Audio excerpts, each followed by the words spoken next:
šodien. Jā, par cik tas ir pēdējais priekšlikums, tad es gribētu teikt, ka es arī biju uzaicināts šajā darba grupā tā kā vidutājs un mēģināt saprast šo lietas būtību. Es skaidri gribu definēt to, ka šīs vienošanās nav izpildītas un Zemkopības ministrija nav turējusi savu vārdu par to, ka izstrādās vienādus šos te noteikumus šīm te paaugstināt riska grupām, kur es arī nepiekrītu Dūrīša kungam, kur viņš saka, ka daudzētāji nav, teiksim, paaugstināt grupu, ka paaugstināt grupa ir tikai šīs te patvērsmes. Es redzu šīs te vadlīnijas un līdz ar to, tad ministra kabineta noteikumi būtu jāparedz katram atsevišķi, un es aicinu biedrības tad vērsties arī pie politiskās vadības Zemkopības ministrijā.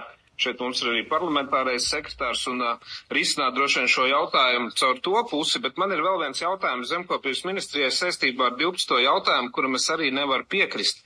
Es esmu saņēmis dažādus skaidrojumus par to, bet ja mēs runājam par to, ka mums ir šie te dzīvnieki un pašvaldībām ir jāķer, jādara un visādāks ir apgrūtinājumi, tad kādēļ šajos te grozījumos tiek palielināts atļautais metienu skaits kaķiem? Ja normāli, ja iepriekšējā redakcijā bija viens metiens kaķiem gadā, tad šie grozījumi paredz 2 metienus. Kādēļ mēs pavērojam vēl vairāk dzīvniekus, ja mums jau šobrīd ir 800 sludinājumi ar pieejamiem kaķiem? Kādēļ mēs vēl gribam dubultot? Ļoti īsi atbild, lūdzu, mums jau ir 12. Jā, tas ir saskaņots ar veterinārārstiem, tāpēc, ka kaķiem ir cita fizioloģija nekā cilvēkiem un suņiem. Kaķenes meklējās nepārtraukti.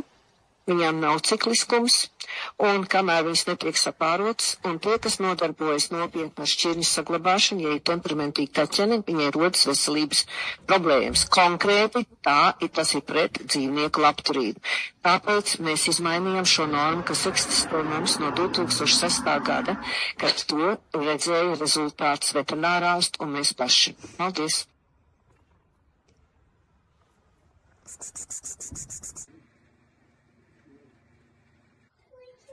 Ой, боже, они совсем маленькие, ё-моё, ай,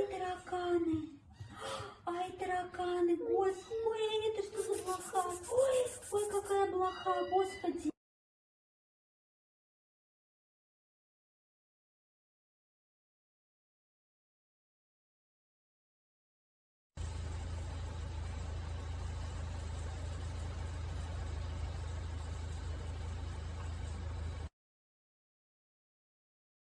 Paldies, kolēģi, no savas puses arī var pateikt, ņemot vērā, ka es arī piedalos darba grupā par birokrātijas mazināšanu, valsts pārvaldes modernizēšanu. Šis ir gadījums, ka man liekas, ka mēs gribam visu noregulēt un ejam aizvien dziļāk, teiksim, kā saka, auzās. Mēs jau nonākam tik tālu, ka mēs vairs nezinām, kādas lietas regulēt un kā neregulēt. Tā kā tomēr arī tirgus var pats sakārtoties, jo tas nav regulētais tirgus, tas nav sabiedrisko pakalpojumu regulēšanas kompetences, tas ir brīvais tirgus, ja, un tirgum pašam jāsakārtos, ņemot vērā, cik daudz ir sociālo partneru nevalstiska organizācija.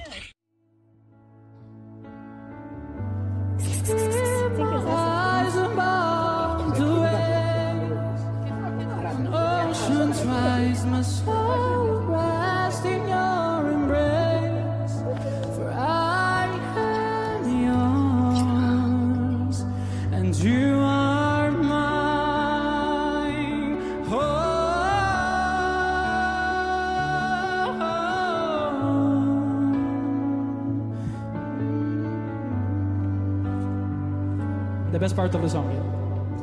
Spirit, lead me when my trust is without borders.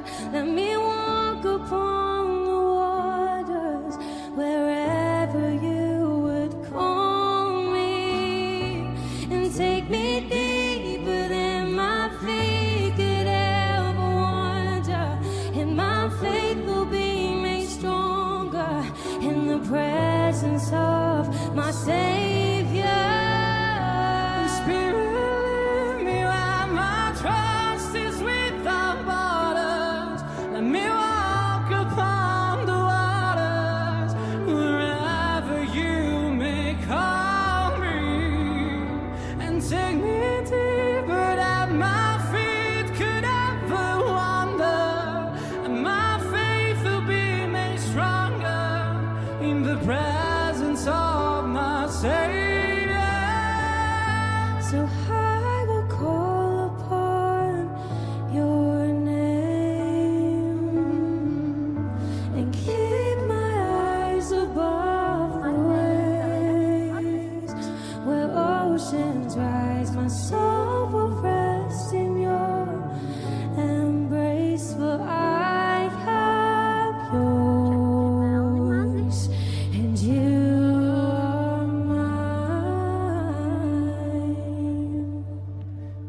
Thank you.